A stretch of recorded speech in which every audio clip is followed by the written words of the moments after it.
Welcome to another episode of More Than Dice. I'm Gonzo. I'm John. I'm still not Kathy. And it's still not Kathy over there. Guys, welcome to episode 225. We are going to be doing some ranting, some talking about some stuff that happened at San Diego Comic-Con. Also, John has a very good rant on TSR. Oh, two rants. One about TSR and the D&D movie. And Jim is going to be talking about freehanding, and we'll get to that when we get to the time. So before we do that, let's get to the business. We want to thank Parabellum Wargames for being an awesome sponsor. Make sure you check out our link to them. You get 10% off your order. It does come back and help us out any way possible. We want to thank Turbo Dork. We will be giving away a gift certificate. We'll probably do that next week. Another $50 gift certificate to Turbo Dork. So if you've used their products and you like them, let us know. They're an awesome group of people. They make really good color shift paints and metallic paints. We want to thank Midnight Heroes for supporting us. They also gave us a discount code. And right now there's a good summer sale going on, and quite a few models are on sale. And they've got some paint sets, and you can get some cool things by using our discount code. We want to thank Mini Masterworks for supporting us and giving us some really cool stuff, and also giving us a discount code too that you can use on your on their store and get the awesome paint shaker. Last but not least, we want to thank Muse on Minis for hosting our files and getting it out there to the masses and getting it for everybody to see and hear. Helps us out a ton. And if you like their stuff, guess what? Guess what, John? Chicken butt. Chicken butt. We have a discount code to them too. You can get 10% off your order too. And you can go and check that out. More Than Dice, all one word. So I don't know if we have any shout outs this week. Do we, John? I don't remember any, but I mean, if anyone was here for the preamble, you know how my week was, which is why I'm eating this bar, because I need to get something solid in my stomach, because that may have been a tactical error. So, besides shout out to all of our friends and family members that are being safe and keeping it safe, we hope to see you anytime, anywhere, any place. If at any time you need someone to talk to, don't hesitate. Reach out to us on all of our social media platforms. We'll come hang out, talk to you, do whatever we can. Type thing. Make sure you're staying hydrated. It is too fucking hot to be outside. And if you have to be outside, make sure that you're staying hydrated. Find some shade and pace yourself. Yes. With that said, John, what are you drinking tonight? Well, I made a kind of a mule out of that Jack Daniel's Tennessee Fire whiskey. Okay. So we'll see how that goes. I've had it a couple times. It's very interesting. I'm not sure if I like it, but it's interesting. Okay. Jim, what are you drinking tonight? So tonight it's blackberry ginger ale with that new spiced rum. And it's definitely different than the cranberry ginger ale, but I think it's still acceptable. I might have to try 5 or 6 more glasses tonight just to make sure. I know the feeling. Well, I'm doing the awesome thing today. Talking about hydrating. I am drinking water. I've been a little dehydrated these last few days, and so I'm like, it's time to put that water back in the system. So guys, like we said, please take care of yourself. Please look after each other. Please look after everybody else. Please stand up and say something when you see something wrong. And if you need anything, do not hesitate to reach out. We will hang out with you. Cheers. Cheers. Cheers. Holy shit. No metal taste. You know, you can tell that it's filtered. Maybe a hint of fluoride in it. So, Wait a minute. Gonzo, when's everyone getting their loot bags? What loot bags? Did you look at the description? Didn't see it. Mediocre MechWarrior Sunday? More loot bags? Oh. I have no clue. I'm trying to catch up on the chat. That's most of the chat, me and Mal. Oh. I haven't put up John's new one, by the way. I got to put your new ones up there. So, guys, we are actually... John has to keep it within under 5 F-bombs. Ha! That's not possible. Next. Under 5 F-bombs. Recently, a article came out, and you know us, we're accepting of It's not an everybody. article. It's an actual playtester who's sending all the information because Correct. it's bullshit. Yeah. Y'all know us. We're very accepting of everybody. You know, no hate, et cetera, type thing. Always friendly on all those aspects. And this kind of, when I saw this, I was like, nah, this has got to be someone fucking with us. This has got to be like an Onion article or, someone's, doing it. And it's not. And it pissed us off. So, and this is a heavy thing. And it fuck these people. Plain and simple. This is, John, I'll let you go ahead and go. You do have a limit of 5 F-bombs. I can't guarantee that. So there is a new company called TSR, who is doing a lot of old games. Back they're doing a new playtest of Star Frontiers, a revamp of those rules. I love Star Frontiers. It's the first game I bought with my own money, so it's near and dear to my heart. And a gentleman leaked their playtest document, and it is pretty blatantly and specifically racist. It's pretty fucking terrible. Oh, it's bad racist. We'll start at the low end. The low end, it actually says, like real life, all races are not equal. Some are just better than others. That's an actual statement in the playtest document. And then you go and read the races, and there's a Nordic race, which is, sure, whatever. But then a subrace that is Negro that apparently has a limit to how intelligent they can be. And that is some fuckery of the highest level. I'm not down with that. That is stupid and hateful and has no place in this fucking hobby. No. Are you keeping track of the number? No. 2. I'll have... Oh, okay, Jim's doing I love it. you, Jim. So, I saw that and I'm like... I'm like, this can't be real. But then multiple sources, so this you confirmed that this is a real thing, a real document they've put out. It's just fucking terrible. Yeah. We can't let this kind of thing go. It's so bad that Drive-Thru RPG has taken down all the rest of their products, so they can't actually sell anything. They're backpedaling, and it's not good. And then you go on to the rest of it, and there's a thing about the theology skill where it says, like, it even lets you understand, something about, esoteric religions and things such as the Masons, Antifa, and Black Lives Matter. Wokeism. Like, really? Yeah, wokeism. It's I would like to say in this day and age it's unbelievable, but it's actually unfortunately all too believable. It's just disappointing. This is one of Gygax's sons. I'm not going to use a name because I'm not 100% sure it's the one. It's the racist one. The other one's, maybe not too much better, but he's at least quiet about it, and I'm okay. Quiet about your beliefs means I don't have to hear them, and that's what you believe behind your own doors is fine. But this kind of stuff's terrible. I obviously will not be supporting them in any way, shape, or form. Nope. They are the opposite of a company that I want to support. I mean, it's gotten so far that I don't support certain parts of other companies because they have people who are working for them who are just terrible human beings. Yep. I don't know, we're cancel culture this, cancel culture that. Well, you know what? It's not cancel culture. It's fucking consequence culture. You fuck around, you find out. That's all 5, by the way, now.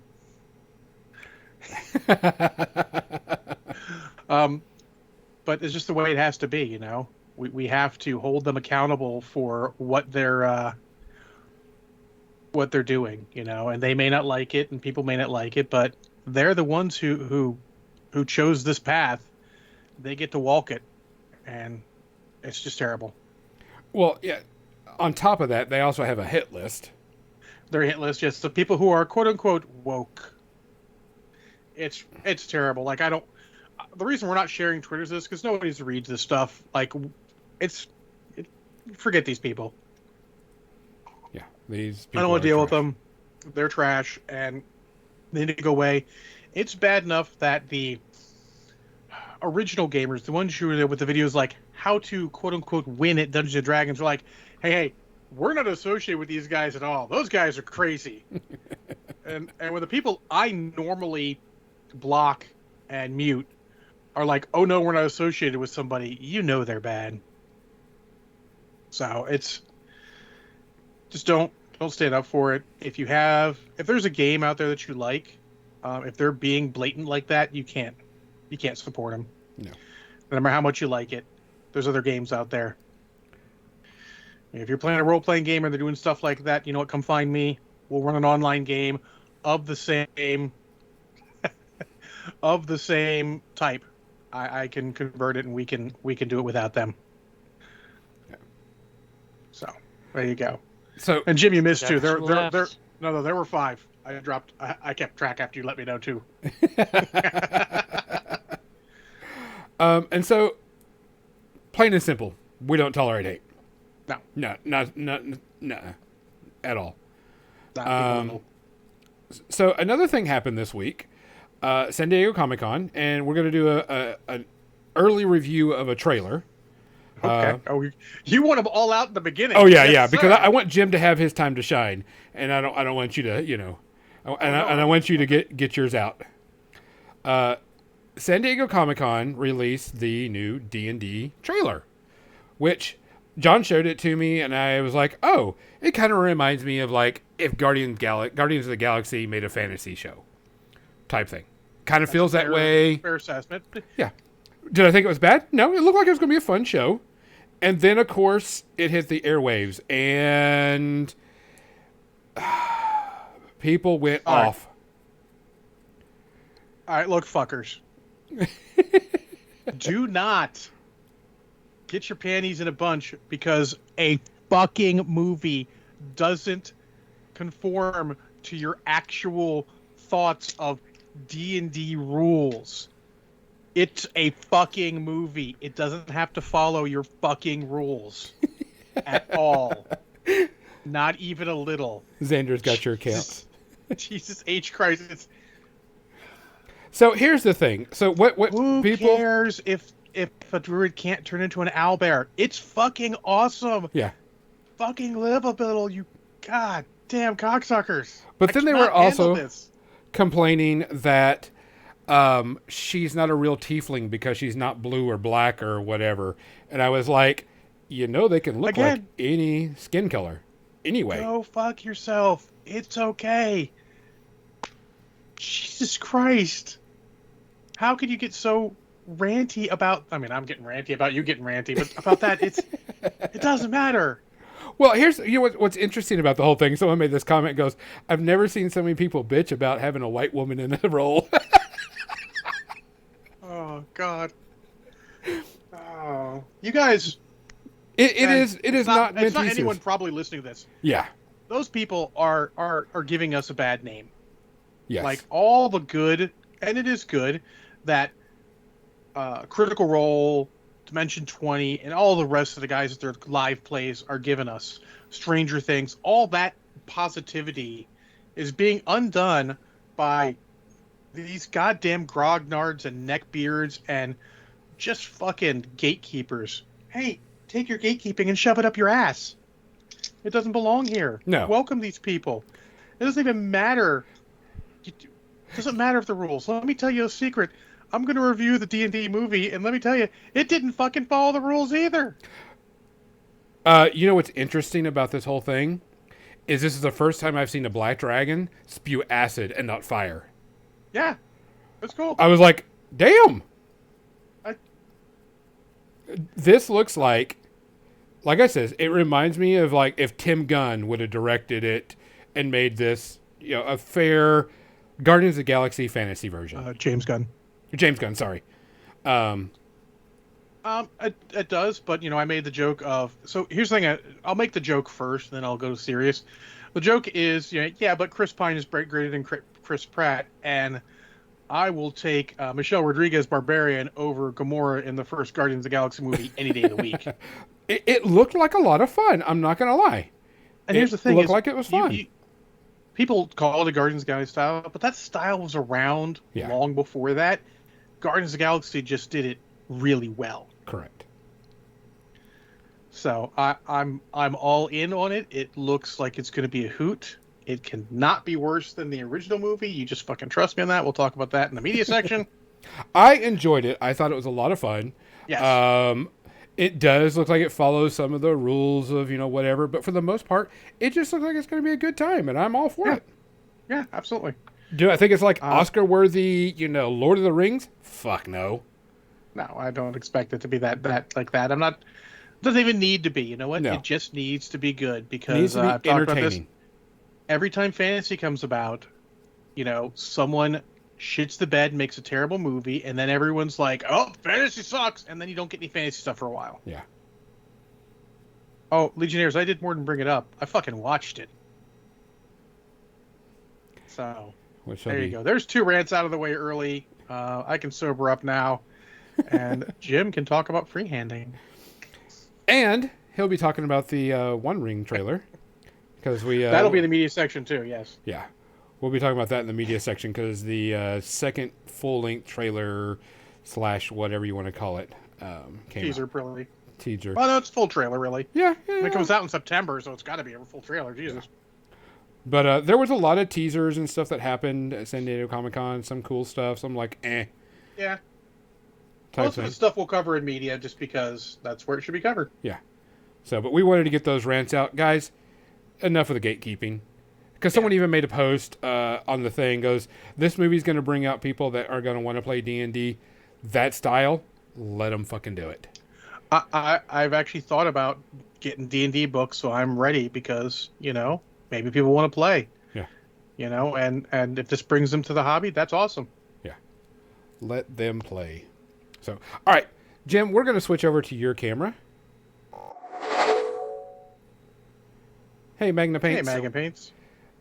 Hey Megan, how you doing? And Landress too. Didn't get a chance to shout out Landress there. So I'm actually working on a 3D printed miniature here. This is a little bit newer than this one right here that goes back to about 2003, speaking of Lord of the Rings. So an all metal Dol Amroth figure. But originally I had done this one right here. This was a Prince Imrahil conversion. And I had seen a picture of somebody that had done horse barding with sort of this, kind of almost like it was stitched or inlay stitching or whatever. And I thought that was really neat. Most of the freehand that I usually do is stuff like this, very identifiable patterns, like this stuff here on the banners.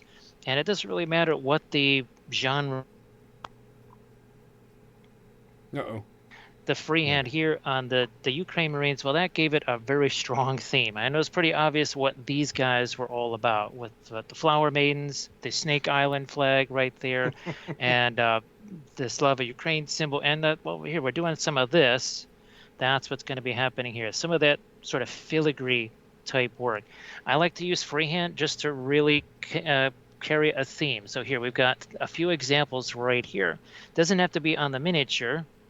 Sometimes it can be on the base. So right here, this is the exact same style of base. It's a piece of cork with a piece of Sculpey on top. 3 very different freehand designs, 3 very different themes, even though it's literally the exact same type of a base. Mm-hmm. So freehand, it can really just distinguish your army. Now let me see if I can grab these over here without creating. Well, here's this is part of my new army painting series right here. Well, Lannisters. And well, this is the Lannister lion, and this is kind of the theme that you see on the card art right here.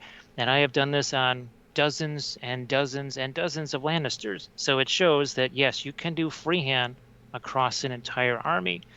It's the same thing with my Easterlings here. A very distinct design pattern that I created just for them, which obviously very different from Dol Amroth. Now here, even in the same army, let me see if I can snag these guys right here again without destroying too many things. There we go. These are my, here we go. This is my army here. Oh, let's see, where's my purple guys? Well, we actually have 3 different themes for this here. Got 2 of them. My Candish army. I literally wanted a we 3 kings because they don't have any named heroes. They just have kings and chieftains. And I thought these guys would have obviously maybe more than one king, right? So here is a very different freehand design, kind of distinguishes one faction of this army from another. And there's a third one with a whole different symbol. And that's been really a blast. Now people will say, well, geez, I don't know how to do freehand. It's too hard, this, that, and the other. Well, there is kind of an easier way of trying to tackle that. You take a pencil, you take a piece of paper, and you draw out, well, there you go. So there's that on the shoulder pad right there. I just drew this out a few times first. I suggest you draw it out normal size, then maybe try and draw it. You basically take the shoulder pad, you shrink it down, and then you try and draw it at that size. Maybe even paint it at that size. Before you try doing it on the miniature, do it here first. Kind of create that muscle memory. And here, that Legion number, whatever, right there on the knee pad. Did it a couple of times in pencil first, just to, again, try and identify, okay, is this going to work? There's been times where I drew out a freehand for a banner, looked fantastic here, went to stick it on the banner and went, that ain't going to work because banners have folds. This piece of paper is flat. This has folds. Sometimes your design is not going to work as well once it's hit something like this. Like even here, this is a little bit more of an open design, so it's a bit easier to do this kind of stuff. This one's got some folds in it, some undulation, so that might be a little bit more tricksy. Okay, now of course the oils help make freehand much easier. And here's another example. This is also on my YouTube channel. The nice thing about the oils is there was a point where parts of the design were just too big. This guy were 20% bigger, the design would have been perfect. It wasn't. So I said, you know what? I'm going to take my brush and I'm just going to wipe this away. So I think when people are doing the acrylic stuff, they'll do all the skin tones, and then they'll go to put the freehand over the top, and they're scared because they'll mess it up. Just like with remember object source lighting last week? I don't want to do object source lighting. I'll mess it up. Well, here, if you're doing it with the oils, you literally just grab, I don't know, a makeup sponge and just go whoosh, wipe it away. People have seen me on streams wiping away the same freehand design 2, 3, 4 times. Here's an example right here. So this pattern looked okay on this. It looked terrible going this way. So I just took my brushes, I wiped it away. I did a whole different pattern. The horsey over here, I had to move him back like 3 times. His head started out almost like over here. And I just moved him back, and then he fit on that banner very nicely. But again, you could take a piece of paper, draw it out just to kind of, again, get the flavor of it. And then maybe even bend it a little bit and go, oh my gosh, where he is, there's a fold there that makes it just not make sense. Let me see if I can find, okay. There were some of these that ended up being headless lions because this fold literally cut off the head. And Song of Ice and Fire, there's like 3 poses or 4 poses, 3 of each. So there's 3 guys with cloaks that as I was filming the video, I just said they're headless lions. You can't see them. You got something like this, right? A pattern like that. Well, you can't just continue this line across this. You can see how it's interrupted right here. That's just, I know it's hard for people to kind of wrap their head around it. That's why, again, I just kind of suggest maybe some practicing, or let me see if I can get a pencil here. There's a pencil. So you've got your folds like this. And let's see, the cloak kind of works this way a little bit. Well, you can't just do this, right? Can't just do that. You've got to break that up. And you have to say, okay, this part of the design goes here. It goes down here. And then it goes here also. It's got to follow the direction of the fold. We'll just do something like this. Also, too, people say, man, you got these super complex freehand designs. Seriously? This is literally the same type of design, just repeated over and over. It's a swirl. These are swirls with pointy things. These are literally the same swirls with no pointy things. These are circles. It's literally just a circle with a dot inside. So you don't end this. What is it? It's 1 line, 2 line, 3 lines. There's some triangles up here. There's a diamond there and a couple other straight lines. It's that easy. So here, we'll do some of that, and we'll just kind of mimic that same pattern. All right, so here it disappears. We have the little parentheses, there's our dot. And here we'll do the same thing. All right, now you could try and continue this pattern, or you just say, you know what, I'm going to say the heck with it. I'm going to put the easiest part of the design right square in the middle here, so I don't have to screw on with half of a design. I'm going to do the same thing right over here. I'm going to put that same part of the design over here, and then I'll just top it off with another line. Oh, look, That's really difficult. That took all of like 30 seconds to do that. So combining a bunch of simple elements together to make something that's more complex, again, like this. I just put a bunch of eyeballs. Every single base had a slightly different version of that eye design. All this is, it's sort of like a dragon scale design. And it's the same pattern I use when I'm drawing out things like slate floors on pieces of foam. So that was nothing more than, oh, look, a bigger scale, a smaller one, an even smaller one. And then you could do this, say, like for salamander space marines or something. And that's all it takes. It's just a bunch of uneven blobs. That's it. You could very easily put that on any type of a miniature. We use that right here. It was the exact same concept. What I just did here, and we did this on a stream, I took brown paint, I slapped it on here, and then I took a brush a little bit later, and you can see I kind of softened up some of the edges of those, so some of them disappear. It was nothing but this. It looks super complex. I ain't no genius. I ain't into complex. This right here I can handle. Simple little blobs, maybe cut down some of the edges, that I can handle. And I use this for dragon scales. I'm pretty sure I got a troll over here that's got the same deal on him. Yep, right there. Same exact idea. Yep, see it right there on his legs. It was the same exact thing. I literally take the same design and use it over and over and over again. Somewhere around here, I think I've got something that we were working on stream, and it was just a quickie little freehand on a building somewhere. Let me see if I can find that. If I can't, well, we'll just think of something else. But it was a very simple, basic pattern, kind of like this. And actually here, we'll just do this. So we want a Celtic knotwork pattern. This is really difficult. You brace yourselves. This is going to be super difficult. Yeah, that's really difficult knotwork there. And you could expand on it. You could make it round, or you could make it more like this with some kind of pointed edges on it. Something like that. So here we've got very much a round version. And here you've got a version, if you want something that looks a little bit more evil, you know, maybe a little bit more like Dark Elf or something like that, here's a more pointed design. This, maybe a little more elfish, something good guy or whatever, maybe something that's got rounded edges. Or you could do something like this, make it a little bit fancier. Then in here, maybe we put something like a gemstone in there. Something like that. So now you've got a gemstone inside your knotwork. This was very taxing, wasn't it? That was so insanely difficult. I mean, you could literally put anything you wanted inside there. It doesn't matter. Like it's actually a lot of the ways, like your spots is a lot the same way you do camouflage for things. It really is. Yeah. It really is. And then you can do, let me see if we've got something else here that has a very simple version of that. Okay, all it is an X, right? It's just, well, more like a tic-tac-toe board. All I did was I drew out these edges.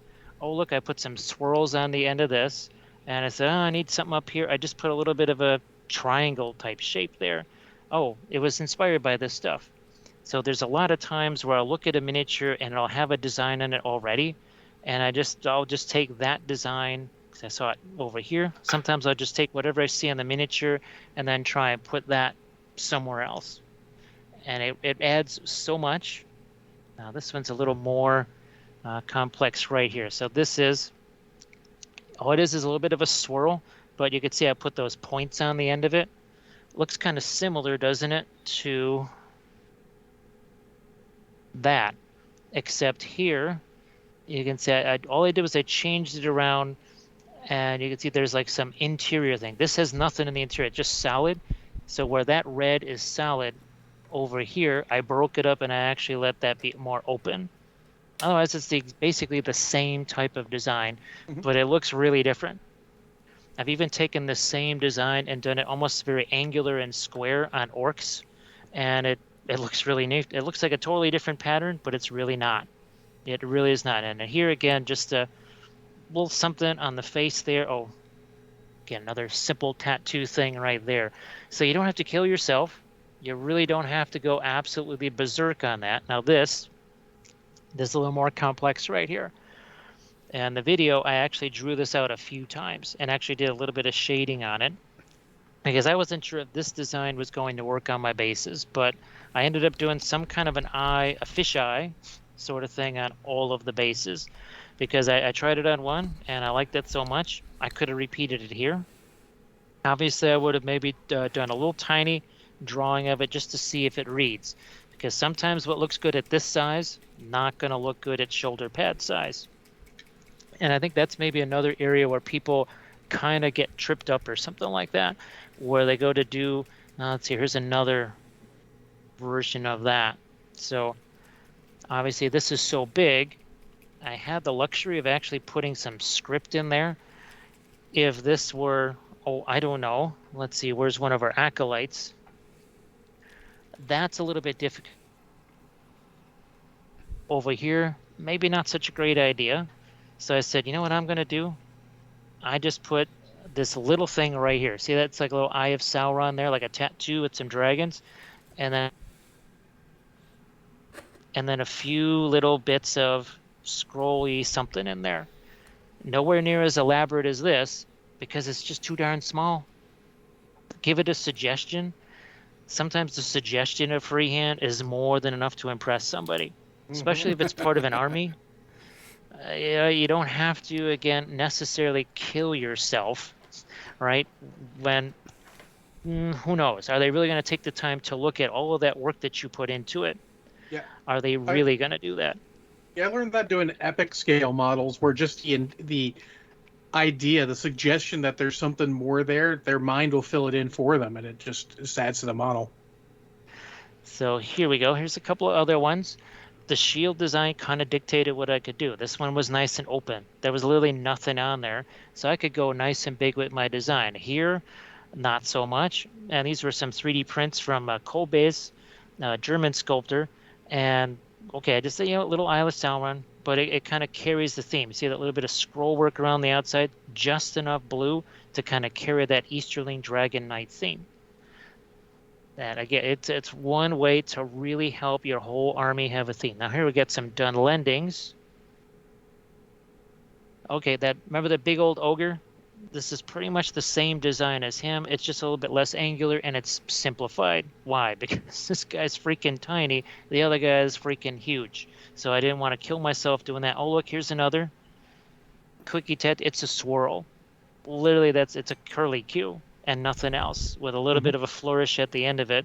People look at that, oh, look at that nifty tattoo. How long did that take? I don't know, about 30 seconds. That's it. And it just the easiest to reach spot on his arm. A little bit of freehand here on the shield. It's just a simple little kind of a crow type of a thing. Because they're done lendings, they're really not supposed to be, they're not known for their artistry, to say the least. So I had to make sure that pattern was simple enough and not too complex. I'm going to look and see if I got anything else here that also has some freehand designs on it. Yeah, here we go. Simple as can be. It's a line that goes this way and two lines that go this way, and they kind of intersect. That's all it is. I got the idea from all this. So I looked at the shield and I said, there's all this crisscrossing stuff. Instead of look at all these folds. Talk about a nightmarish surface to try and get freehand over. I said, all right, if I can have this recognizable, because your eye looks at this, and then when it sees this, it just had to be enough of a suggestion. It's like you're doing a con artist on somebody. They see all of this crisscrossy stuff. They see this. That's enough to convince them that it is a crisscross pattern. Even though in most cases you don't really see much of the pattern because it's going down inside all of these undulations. Sometimes, now I've kind of learned to use the undulations as a bit of a cheat. Like here, again, same pattern, but most of it's hidden in the folds. Just enough there to be recognizable compared to the pattern that's already on the shield. I didn't do that. That's basically baked into that shield. I just said, you know what, I'll just mimic that in some way, shape, or form. So, because a lot of times people say, well, I don't have an idea. I don't know what to do for my freehand. There's so much sculpted in stuff on miniatures these days. Just mimic it. Okay, look, this is here and here. I use the miniature to let me know, okay, you know what? Maybe I should just do this because there's nothing but eyeballs everywhere all over this thing. There's eyeballs here. Oh, I'll just put them on the base. I'll put them on the cloak. Why not? They're already everywhere. Yeah. Now the Harad stuff got a little bit more complicated because we have little eyes of Sauron here. I wanted this to obviously have kind of an Arabic type of look with all the geometric shapes. Trying to do this so that I could do it dozens and dozens of times, that's where the challenge was. The design itself wasn't super hard. Doing this not only on the infantry, but also finding somewhere to do it on these guys that don't have cloaks on them. And then, of course, on several different types of horses, figuring out, okay, where can I do that pattern on this guy? So just trying to find the places to do that same design can get interesting, get a little bit interesting at times. I think we have another one right here. Yeah, so again, here's a whole different rider. So this is a standard GW fig. Had to figure out, okay, how can I take this design and get it onto this guy too? So trying to carry that design through a whole army, because it can get a little bit challenging, but it's worth it. Right? Yeah, it's 'Cause worth it makes looking it into very that distinct. to make it easy enough to repeat. And another good idea is to look at coat of arms, just ancient coat of arms. They made those simple so they could repeat them. So look at some of those. Some of those are super duper simple. I wish I had more of my Dull Amroth guys, but yeah, you've got, well, see here, this design right here, that was a little bit more complex, I have to Just say. a little bit more complex. A little bit more complex, but I did this also on the horses barding as well. I don't know if I have the horses somewhere, but yeah, this was an interesting design to say the least, especially when it's got to be shaded. It's got to be shaded wherever the folds are too, so that made it kind of interesting too. Now let me see. Well, we got Imperial Fist right here. Very simple symbols. Okay, I pop this on there, do the white. I drew that out a couple times first just to see, okay, how big should this part of the hand be, the fingers, so that it's all going to fit inside that little circle. I think this was fairly simple, not too much in the way of difficulty there. We got a Dark Angel somewhere around here, I think. There he is. Yeah. So this one here, I drew it out a couple of times just to see how big should the wings be in relation to that sword sticking through. The number was easy enough. But I get people they get really nervous about the freehand stuff. I hate decals. I'm the guy that said, the heck with this, and freehanded every single marking on a Stuka and also a Dauntless Dive Bomber. I did 8 different, the typical star in the circle symbols, freehand, because it was easier to me than doing the stupid decals. I despise decals, very, very much so. And again, here the same thing on that shoulder pad to make that fit in there. I had to maybe make some modifications to it. The oils make that easy enough. The purity seals, sometimes I like to have a little bit of something like this right here. So you'll have something like this, and then you'll have your, usually something like a T or an S or an A, and then we can put some filigree type things in here, and then you can have your text like this. And it's a simple enough thing. You could even, put a little bit of a border on this. Fantastic for purity seals, scrolls, some magic user with a scroll that's holding it out in front of them or whatever. Well, there you go. It's kind of like an illuminated manuscript. I would suggest doing the Googles, right, and looking up things like this. Look up a Book of Kells or whatever. You could probably find some really interesting ideas right there. Now, just let me know if I'm starting to cut into the media time. No, you're fine. I don't want to do that. No, I don't know what you're doing, Gonzo. You should put that crap back on. You've gotten 3 already. I only saw the 2. There were 3. Worthless. You're worthless. I need a sound when that goes off. So can you show us some of the patterns on that model that you're working on? Okay, so right here, again, all this is just some simple swirls. All right, here you can see there's kind of a swirl next to another one, and then there's a few little branches out of that. Same thing here, a swirl, and then there's sort of three, almost like leaves that emerge from that here. So instead of just a blue banner behind them, I'm going to show you my Imrahil conversion here. So you see that image of Dol Amroth, see the towers right there? I just ghosted those in with this little bit of blue in the background, create a little bit of waves right there. And here we've got this swan design. Same thing we have on him. Now there's a little bit different version of that swan design. It's a little bit more direct, obviously. Well, I was just trying to mimic this. I saw that and I said, you know what? Here, let's just mimic that. Literally take this design. I just moved it over here. There's so much of the things now that have a design that's freehanded on there already. Well, like Song of Ice and Fire miniatures, the Lannister stuff. The lion is already kind of baked in and sculpted onto the figure, so all you have to do is paint it. I can understand why they did it. They didn't want people to have to do freehand themselves. Now here, let's see if we can't get this stuff down on the bottom here. So right down there, let's take some of this Indian yellow, maybe a little bit of our Terra Rosa here. And I don't mind if some of the blue actually mixes into that, because that's just going to shade it a little bit. So here we go. Let's just get this started. Here, maybe a little bit of this yellow, something like that. There. So again, letting that other color just mix right in. Now look, you can see there's the undulations. That's why I wanted to get to this part. Right here. So here we got another fold that's, you really can't see what the heck's going on in there. So I won't really do too much in that area. All right, here we got our shading now. You want to undulate in that area? You must remember the undulations. Okay, won't do too much more that's light. So we got that darken up. Now we're going to start to put some of our lighter designs in here. I'm mostly going to stick with maybe the brilliant yellow pale here and some of my Indian yellow. Obviously, doing this in oil is a little bit different than if you were going to tackle in acrylics. I would... That Prince Imrahil figure took 3 or 4 times as long as this guy, and this was actually more elaborate. This was done in oils. This one had to be done in acrylics because of a time crunch. And this took 4 freaking ever. Don't want to ever have to do that again. Ever. The other one I just did on a Twitch session. So here, now we've got the top of our, like so.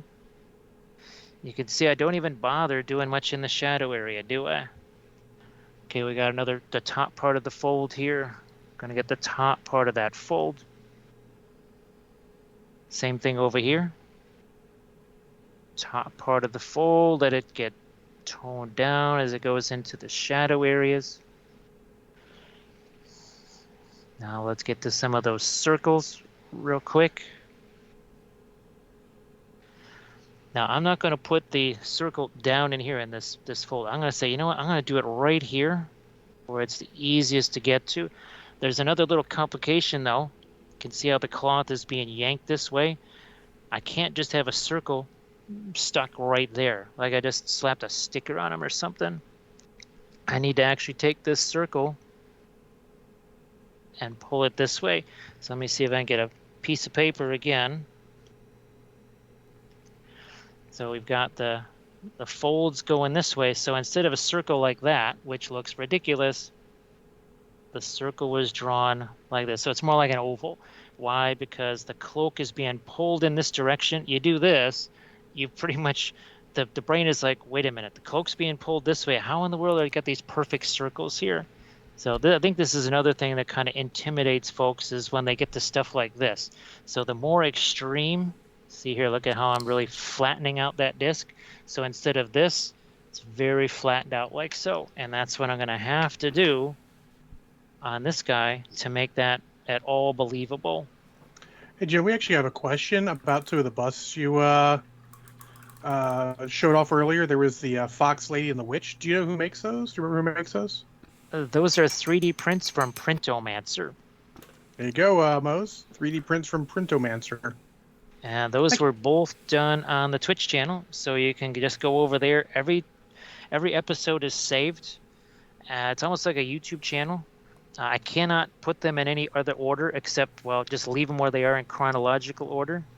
But everything has basically a nice little picture, a thumbnail. So wherever you see those busts, you can watch that episode and you'll be able to see the entire thing. Apparently on Twitch, you can actually organize your videos into, you can't move them around, but you can at least slap a little bit of a label on them. So I am going to, whenever I can, when the new thing arrives, I'm going to try and put like a Lord of the Rings tag or a 2D art tag on it. So at least you can kind of go, I want to see some of Jim's 2D paintings. At least it'll just show you the 30 or so episodes where we were doing that. So see how this circle here has got a little bit smushed? We're doing the same thing here. We're going to take that circle and we're going to let that get smushed just a little bit. And then it's going to just disappear. See how that's already darker there? It's in the shadow. Why not just let it be in shadow? Let me see. Now I'm going to start to this part of my design, the little triangles, wedges, whatever you want to call them, that go in here. And then what I'll do is I'm just going to let that set there, and I'm going to start working on some other areas. I'll just do this here. Do these guys. And then I can go back over here. So how long did this take? That was just Not a few long. seconds, wasn't it? But the reason it only took a few seconds is it's a bunch of circles. It's a circle with a dot and then some triangles around the outside of it. The Harad design that you saw, what is it? It's a bunch of half circles with some triangles stuck inside. Simple shapes, combine them together, you'll get something that looks like more than that. Now this is another video that's on the YouTube channel. This is nothing more than a checkerboard. What is this but the same swirl mirrored a bunch of times? That's all it is. So this is nothing but a simple checkerboard there. And again, I looked through the inspiration from the miniature cell. I saw this, and that's what kind of gave me the idea. Literally this pattern is what went over here. I just let the miniature tell me what design that I should do. And again, you can do the same thing for yourself. Here we've got, this was a very simple cross swords and a skull, and half and half on the shield. Very simple design, but looks like more than it is because you got the two colors, you got the skull, and you got the cross swords. This was as simple a freehand as you could possibly do. You do this on everybody in your army, people are like, wow, what is that? It's the same thing, you just did it over and over again. No decals required, none of that kind of stuff. So again, it's just throwing out some ideas. You don't have to do it that way, but to me it's a lot easier than dealing with decals, which, you know, a decal goes wrong, good luck getting rid of that. Whereas if you paint something doesn't go quite the way you want, you can just paint over it and that's it. And the tragedy is mostly averted. Yeah, just don't be scared. I was in another guy's Discord or Twitch channel earlier today, and he was, like, I don't want to paint my models. I'm a little scared I'll mess them up. Like, don't be scared. You can fix it. You can always fix it. I mean, yeah, I can understand the nervousness, right? With the computer stuff. After 40 years of dealing with computers, I never once actually put RAM chips in anything. So I was just like, man, I hope I don't snap off something here or whatever. Mm-hmm. No, it was okay. But when somebody's doing something for the first time like that, I try to say, make it easy for yourself as well. Literally do the simplest design you could possibly imagine. Mm-hmm. Right? Make it as easy as it can. Give yourself some success. You know, nothing breeds confidence like a little bit of initial success, even if it's super duper simple. Get a picture reference. Picture references like you do for your freehand make all the difference because you're replicating something that's already there is so much easier than doing something from scratch. When I did these shield main things here, you can bet I had about 20 different pictures of these because I didn't know how they I knew they had flowers on their heads. That's it. That was the extent of it. When I actually looked through, then they had the dress patterns, what necklaces. Some of them had earrings, some of them didn't, and it was way better off having those designs to look at than me just trying to guess. It's like, why the heck am I doing that? I had a person just jump in, and their first models were Nagas, and she just grabbed a book with snake patterns and just started mimicking them, and it looked fucking awesome. St. Michael's Cathedral. Guess what? I looked up a picture of St. Michael's Cathedral, and Boom. now this was a difficult one. I can tell you right now, this was a pain in the backside. This was very easy. It's a lot easier to stretch a pattern like that than it is to squish one. So wasn't until I started painting this that I said, you know what?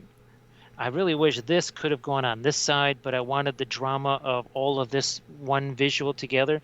I just really wish it would have been so much easier painting that on this side. So those are maybe another thing too, is kind of look at the way the fabric is like this. Okay, there's so many undulations on this.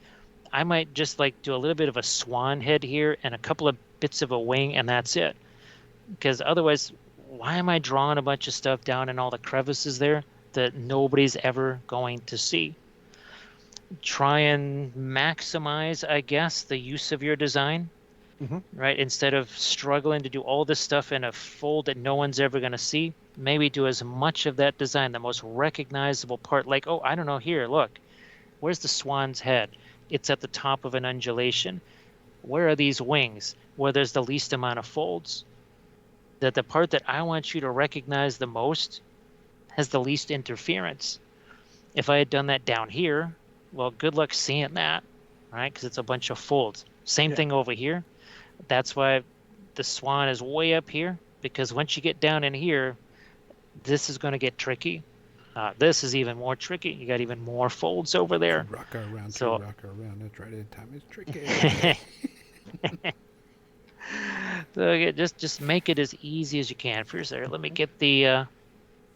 So here you can kind of see how now here, I had to go all the way up there because I didn't want to have to fill in too much up there. On this one, don't really have to worry about it. I actually made the swan even bigger here, so it would fill up this whole area. Why? Because now all I got to do is paint the stupid swan, and then, well, the area is filled up. Don't have to do anything else. So again, cheating, actually making less work for myself right there. Well, I mean, when you're talking about painting and stuff like that, no, if you're not cheating, you're not trying. Well, remember last week, and people were incredulous when I said, yeah, I do OSL on all my armies for cheating, because it's that much less stuff to paint. And then as I painted those couple of done landings, it sure as heck worked out that way, didn't it? Because it took me how long to paint a couple of those guys? Not very long. I think we did 2 of them, right, during the course of the podcast? Yeah, you pretty much had them all object done. source lighting. Yeah, and I think there was even some freehand too. So yeah.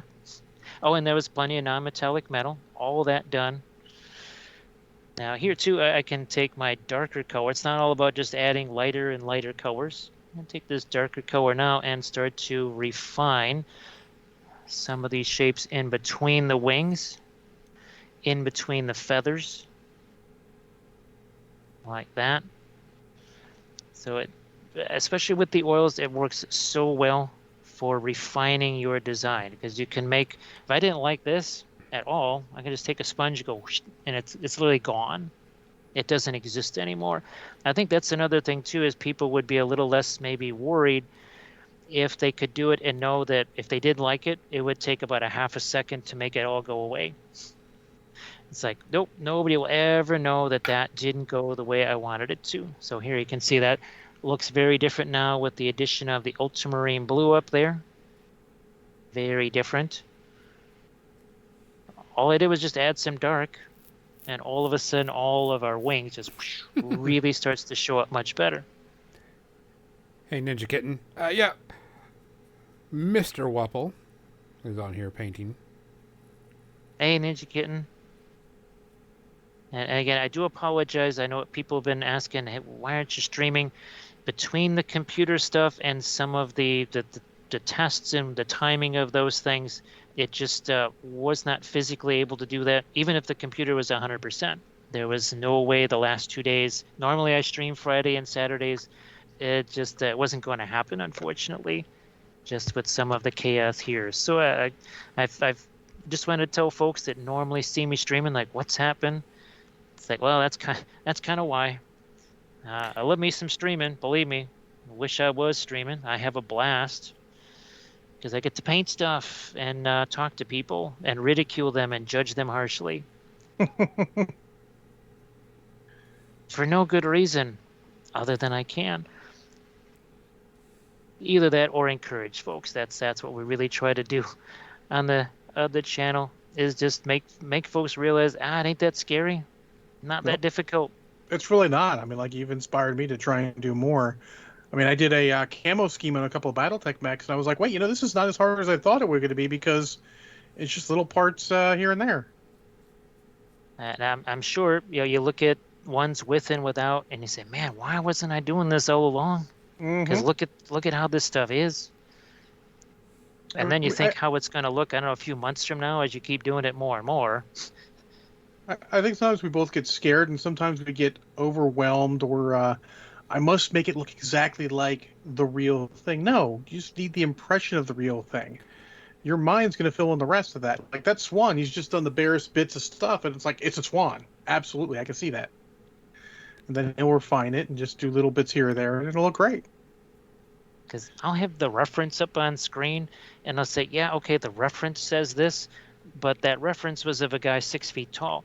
This guy is 1.25 inches tall, so that means some things have to be changed, right? I can't quite do everything on it, so I'll do some of it. I'll, like you say, create the suggestion of it, the implication of it, and sometimes that's all it takes. You just push the what is it? That the human brain is kind of almost geared to being lied to.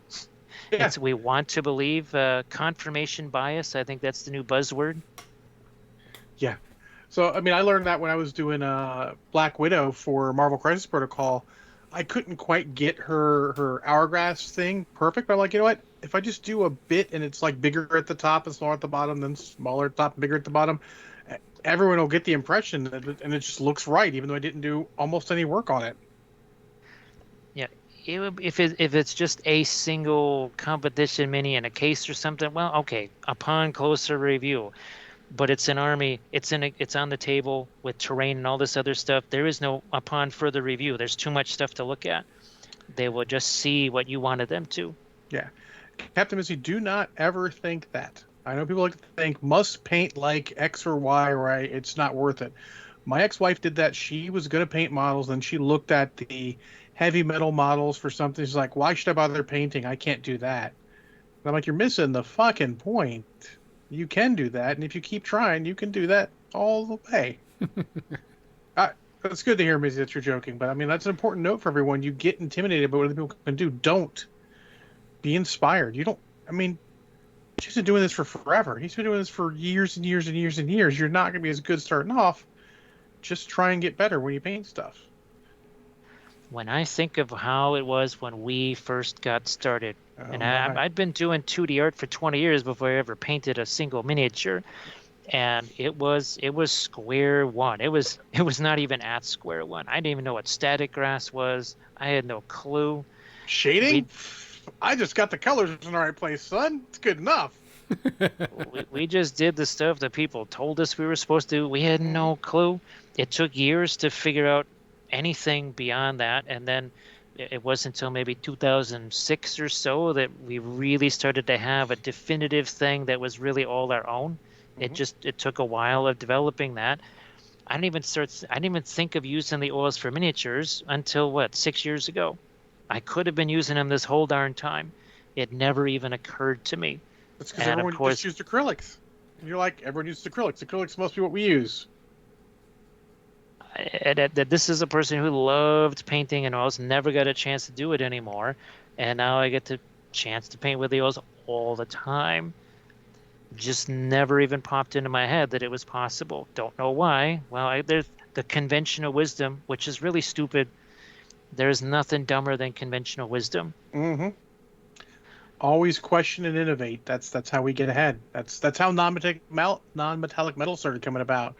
People are like, why should I keep using this metallic? I can make it look like this with other colors. Do it. Job's a good one.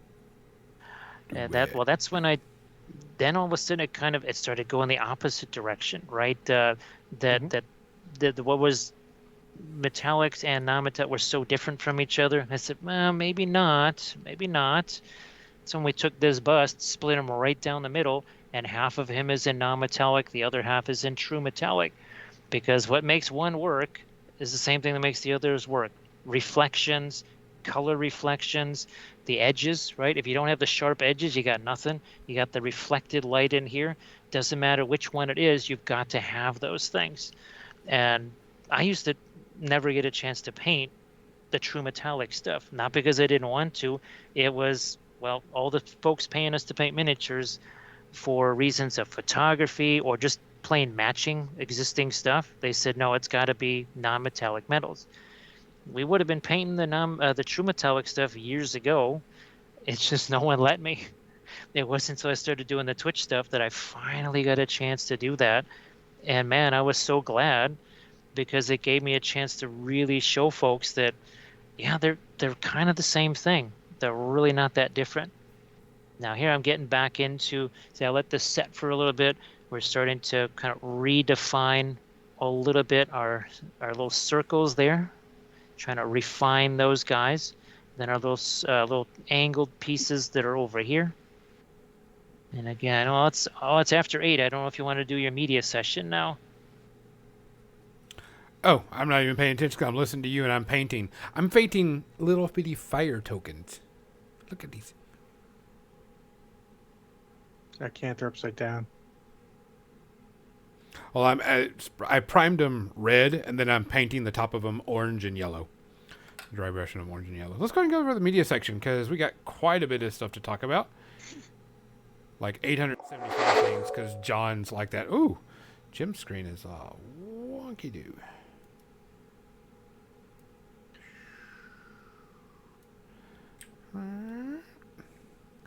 Now my EKG patterns don't show anything wonky, so it should be okay. No, it's a Skype What? resizing issue. No. Type Not thing. Skype. Skype's Yes. perfect in every... I can't even continue that bullshit. I'm sorry.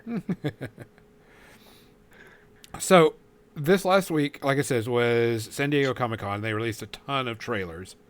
Too many, actually. I'm going to say too many. It was quite a bit. I mean, what? The DC had Shazam? No one cares. It's DC. Yeah. I mean, although Shazam was a fun movie, not going to lie. No one cares. It's DC. Yeah. But They also announced that they're doing a sequel to Man of Steel, which is the fucking stupidest thing they could fucking do. Yeah. Great, you're going to take a shit Superman movie, and you're going to make a sequel to it, and you're just going to ignite all the Restore the Snyderverse fuckheads into their blathering idiocy on the internet. Great, that's what I wanted to see. Thanks, DC. Well, what's interesting is they went back and checked a lot of the people that were doing the Snyderverse Oh, stuff. I heard that. There was a lot of bots. Yeah. Yep. There's a lot of bots that were doing it. So I was like, oh. This is it. The Snyder Justice League was not horrific. It was mediocre. Yep. The extended version was long and mediocre. But those people were loving. Like, they're people who, like, there's my top 10 super movies. They have, like, fucking Man of Steel and Justice League in their top... Snyder version, of course. In their top 10 superhero movies of all time. So, I'm sorry. right? There's not a DC movie that necessarily rates in those. Sorry. If you're going to put a DC movie in there, the original Batman or one of the Nolan Batmans, I'll give you a pass on that. But, fuck, Justice League? No, go fuck yourself. I'm glad you enjoyed it so much. But I don't want your opinion on movies anymore. One of the announcements I did like was that we are going to get some more Avatar: The Last Airbender. They are giving us the adult versions, where they're young adults, which I'm like, cool, because it's done by the original crew. And I'm like, cool beans. Avatar is one of the greatest, cartoons, and I can't wait. I'm ready for that. 100% behind that. One of the big ones that dropped, and we all watched it, was the newest Lord of the Rings Ring of Power trailer. And we had talked about this before last week, because Jim and I were talking about this is a whole new territory of we don't know, of the characters. And so it's going to be interesting to see, because Jim, I'll let you go with it. You're now really heavily into the lore now. of Lord of the Rings in this time period, because this time period we actually got an idea of what the story is going to be about, really. Yeah, I know some of us a little bit concerned because they're compressing things. They're taking first age stuff and second age stuff. Some events that actually took hundreds, if not thousands of years to take place, and they're kind of crowding those together into a 5-season show, and it's a little bit worrisome. Not quite sure how that's going to go. Obviously, the not Hobbit hobbits. Now, part of it is the actor that they have playing the lead Hobbit is a guy that he's an English actor, and what was it? Oh, was Chef. The guy's like 6'6", and he's playing a Hobbit. So that just there's the mental image of that is thing. Now, I'm guessing what most people were probably talking about is the thing that happened at the very end of the trailer, and we can do spoilers on trailers, right? Yeah. The trailer. Yeah, it's So, a trailer. so the wingless Balrog that looked just like the Peter Jackson Balrog minus the wings. Mm-hmm. So are we going to have the army of Balrogs attacking the secret city of Gondolin? Are we going to have that? Or is it just going to be the Balrog screwing around in the basement of Moria somewhere? I mean, how is this going to work? Because there was a army of Balrogs. Was it 7 or was it 100? Because he said both. Also, you had, I'm just going to call him Voldatar, because you had somebody that looked like Voldemort, but he's probably supposed to be Anatar, which would be Sauron in his fair form. Mm-hmm. And they're like, if that's his fair form and everybody's fooled by that, that's a little bit like the proverbial guy with the curly mustache and the cape and the hat and a knife, and you just like let him into your house and say, dude, what's up, man? It's like, okay, you deserve whatever you get, letting this guy into your house. So that was a little bit of a concern. People were happy to see that the orcs actually were kind of covered up, because orcs of the first and second age were totally baked by sunlight. They couldn't function. So people did like to see that. Like, okay, they're kind of, it was a little bit of this, ooh, that's a really attention to detail. And then there was this, oh my gosh, why did they just take the detail and whiz all over it? So like everything else, it's kind of a, is this going to be okay? Some of the characters, like I guess Celegorn is going to be dead when he's clearly not dead. He's right there in the Peter Jackson movies, just standing right next to Galadriel. It's like, what happened? How did he become not dead? I didn't know there was that many undead elves in Lord of the Rings.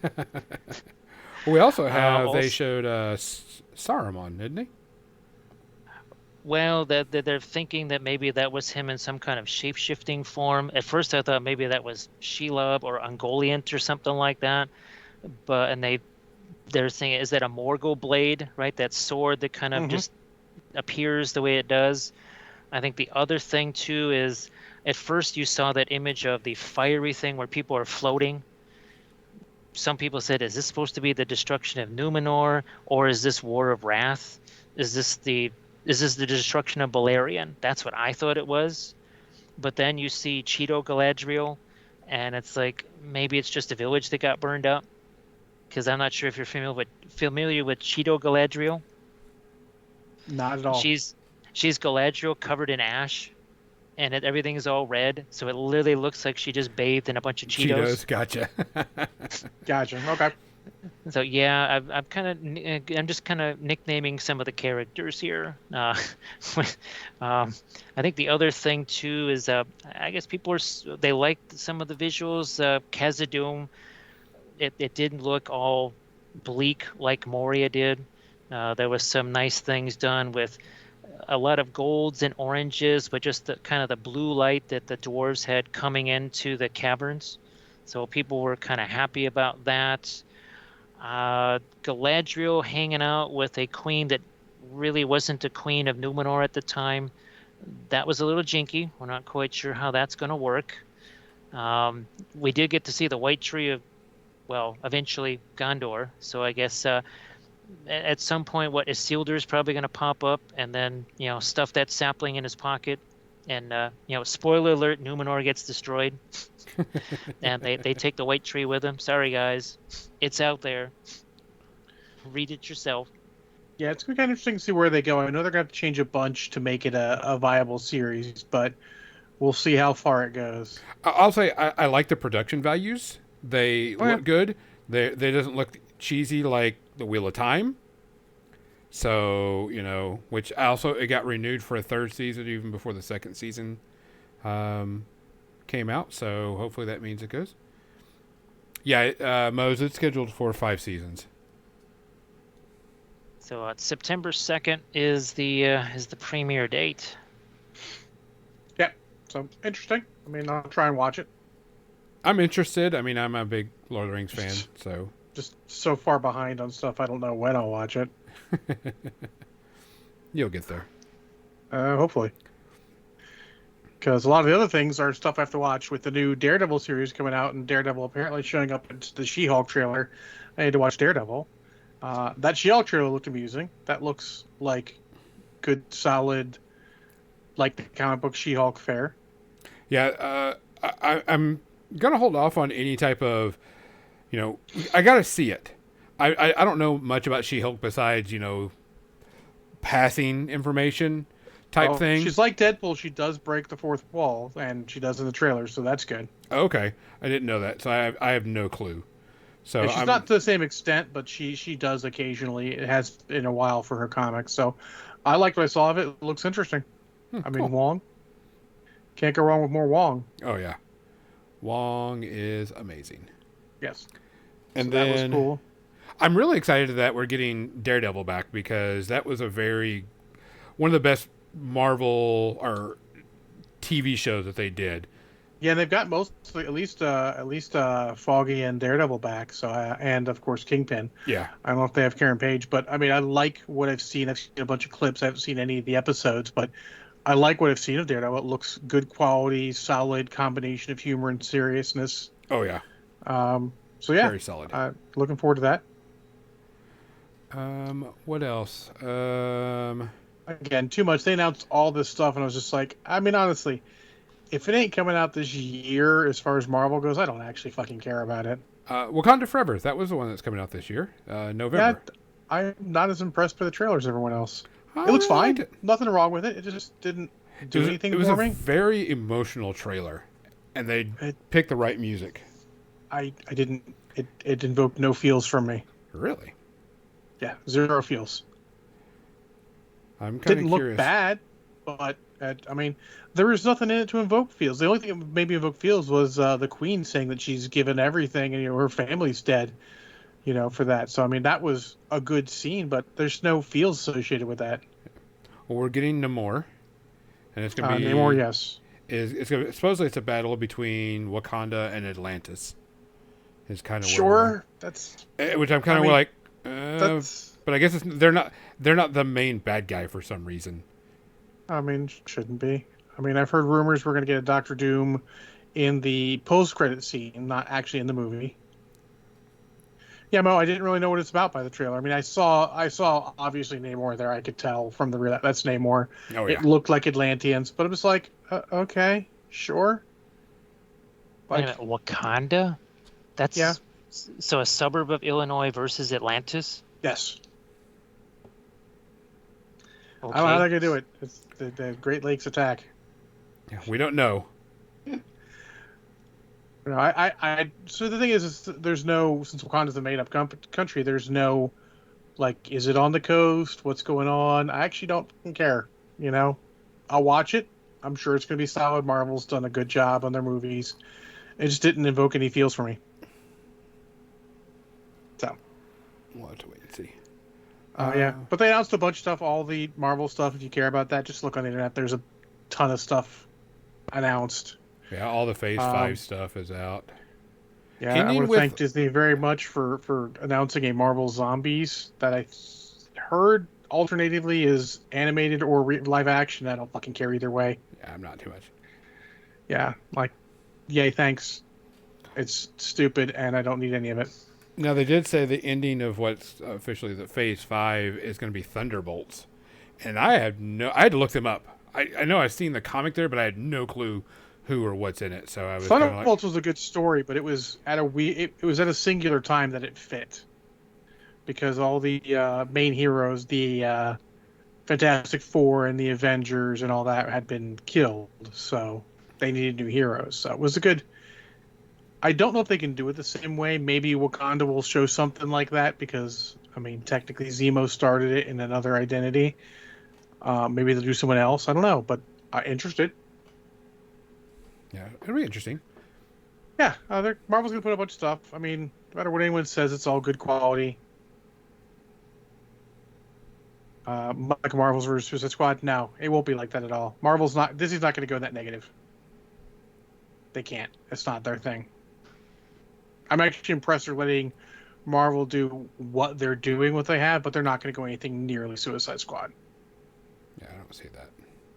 Which, because I looked it up, and there's like so many different Thunderbolt squads that. Yeah, well, the original was basically the Masters of Evil, all the Avengers foes together, pretending to be superheroes.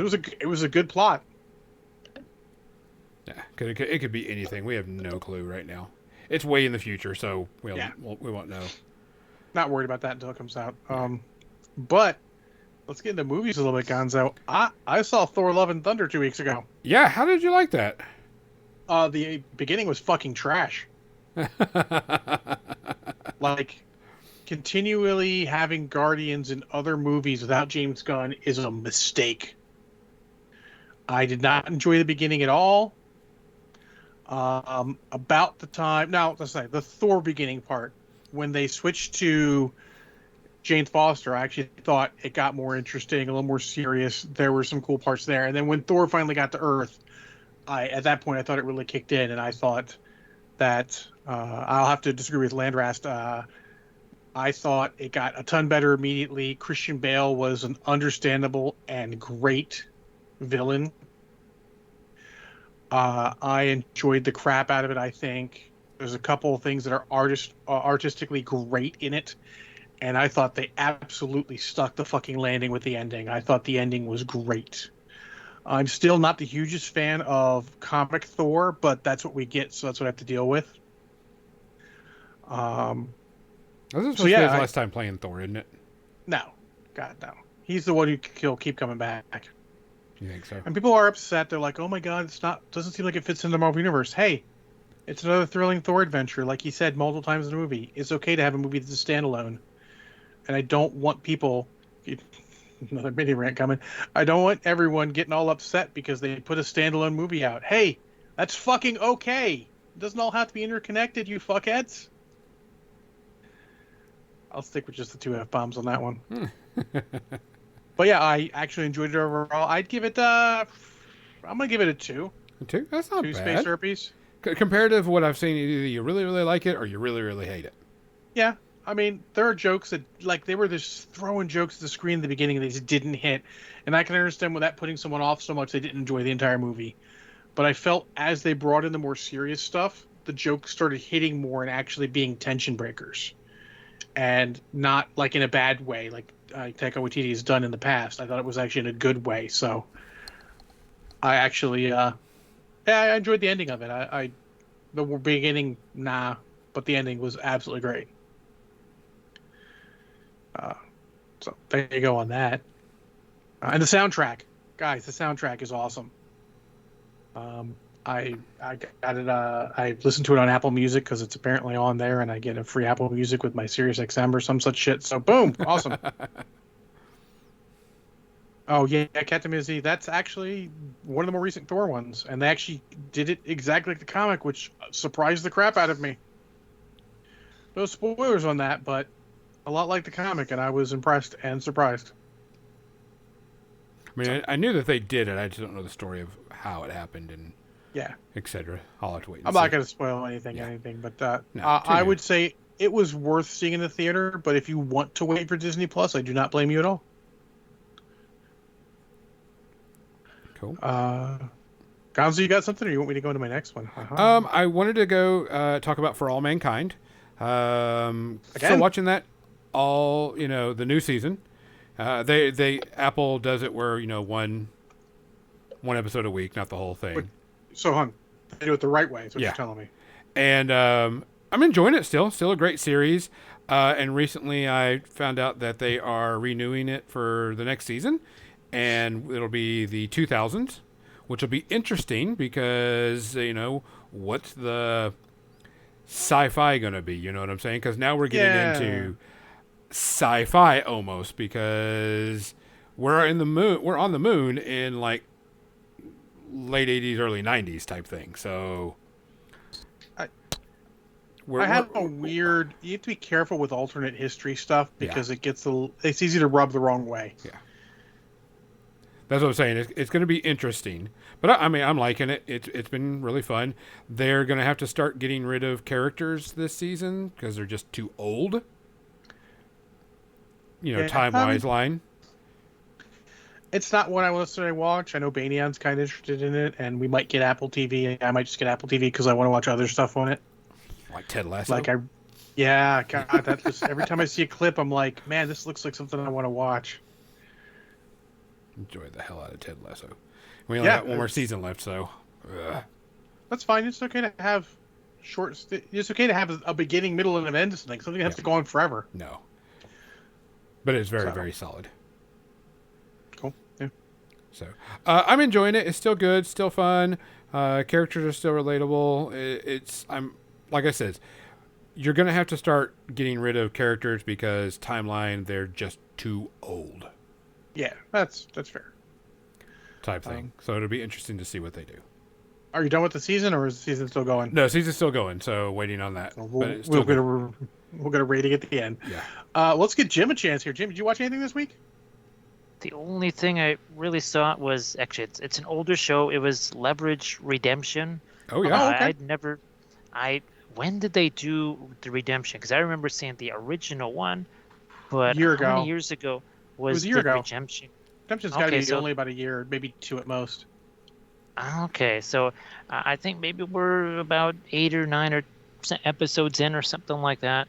And it's been interesting. I think for a little while they were a little bit confused what they wanted to do with the direction of it and such, but it seems like they've really found a purpose for, Mr. Wilson and such things. So I think people have kind of settled into the roles that they're going to do. And at first they were having a really hard time getting in the humor, right? It was one of the things I always liked about the old Leverage. There's a lot of humor in there. And I think it just took them a little while to figure out where the humor was supposed to come from. But so I've been kind of really enjoying the last few episodes of that. Yeah, I like Leverage a lot. I've only seen most of the first season and some bits here and there. That's what I'd like to spend the time and watch all of, but finding time is tough. So, yeah, I think, especially, too, some of the new characters there, they just weren't quite sure what they wanted to do with them, and now that they've got them locked in, and an ensemble cast, right, do you feature one, or you try and give everybody equal screen time? The last episode they did, I think some of it they're kind of mirroring themselves a little bit, and it's a interesting way to look at the group by looking at other people that maybe either interacted with them years ago or that had led similar lives to them, but their lives came out differently. So I think that's been kind of neat. It's almost in some ways them meeting like the mirror Leverage team or something like that. So that's been almost like mirror universe Leverage. And everybody's got Fu Manchus. Oh, that sounds cool. I have to check that out at some point. Gonzo, I also took it upon myself to watch the original Dungeons and Dragons movie. Sadist. I wasn't going to because I had to rent it. But Banyan's like, I don't think I've seen this movie. I'm like, are you going to watch? He's like, yeah. So I'm like, all right, fine. Fucking, we're watching it then. I'm here to tell you it's still not good. Nope. I'm here to tell you, though, it is, as funny as this is going to be term-wise, it's woke as fuck. This whole idea is the city that's the kingdom of mages are the ruling class and everyone else is not. And the Empress wants to make everyone equal. I'm like, oh, shit, this is woke. Bane and I joked that there was really not a likable character. The most likable character was like the spirit of a sorcerer who gives him the MacGuffin and is like on screen for like 2 minutes. I'm like, that's the most likable fucking character. Because the Marlon Wayans, god damn. I'm glad he's not that bad in every movie because, fuck, I'd like to shoot him in that movie. J- Jimmy Olsen from Lois and Clark. I don't remember what his fucking name is. It was not a great lead. He and the mage, the female mage, did not have any chemistry. They did all their chemistry off screen, which is stupid. They did too much tell but not show. Jeremy Irons knew what movie he was in. Yep. While he did not put out in quite a Raul Julia a la Street Fighter performance, he was close. He actually took it. He took that to 11. Unfortunately, if he'd scaled back just a bit, it'd have been okay. There's a dwarf in it. Fuck, why? Like honestly, it's just not a good movie. It's not a terrible movie. People will hiss at it and shit on it. It's not worth your hatred. It's just terribly Bad. It's not even necessarily terrible. It's just like, yeah, it exists. You're like, why? I mean, I'll tell you, if you're going to make a fantasy movie like that, hire a stunt coordinator worth of shit, get those fights good, and it'll be a lot better. Don't hire Bruce Payne to be the bad guy. Damn it. It's funny, at one point, he's whispering to be menacing, and he's not menacing. And then the lead, the female mage, who generally wasn't very useful, whispers in response. I'm like, damn, she's more menacing than him when she whispers. So, a lot of casting. Like, I don't think that... I mean, hell, can I actually say I don't think anyone was bad? I don't think anyone was fucking good. But the biggest problem with it is it's not even fun to make fun of. Because the whole thing just doesn't make sense. So... I would say, unless you really, really want to revisit history like that. I remember this came out before Lord of the Rings came out. Oh, yeah. I'm actually shocked Lord of the Rings got made after this shit the bed like it did. Friend of the podcast, and actually Jim might know him, Jeff Wallach wanted us to go see it for his birthday.